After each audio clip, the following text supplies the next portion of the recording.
Ashley, and I'm topsy-turvy. So in my last vlog, I talked about being, am I normal or am I different?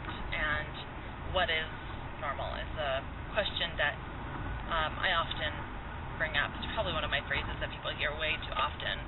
Anymore, there isn't really a norm. But I do have to admit, I like being different. I grew up in Oregon, and I was different because I was LDS. And that was unusual. You know, Oregon's very liberal, and my family, I grew up in a very conservative family. And that is very straight edge.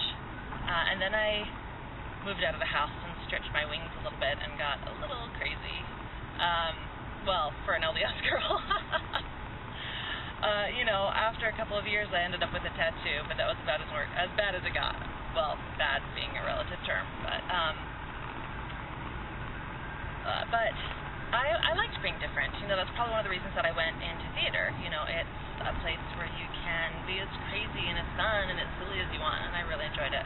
A friend of mine recently told me a story where she was told she didn't fit the mold, and I remember thinking, what a great compliment that was.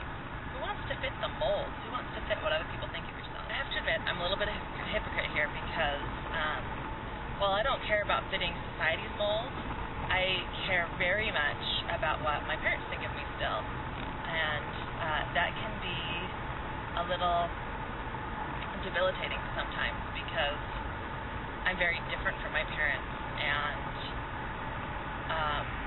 and they have a hard time with me.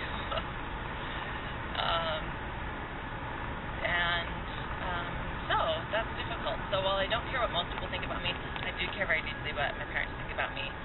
But at the same time, not enough to change the way I do things. And I think that while that's difficult for them and difficult for our relationship, I think that's probably a really healthy thing.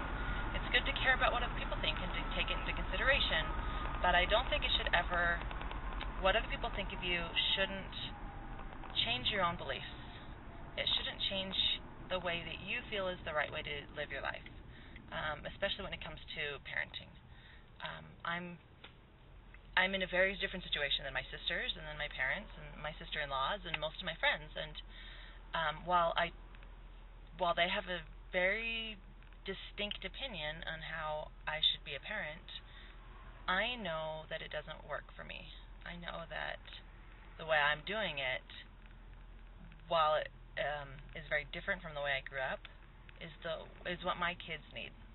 And really, I think that makes me a pretty good parent, you know, but that doesn't mean it's not difficult to be different. It is.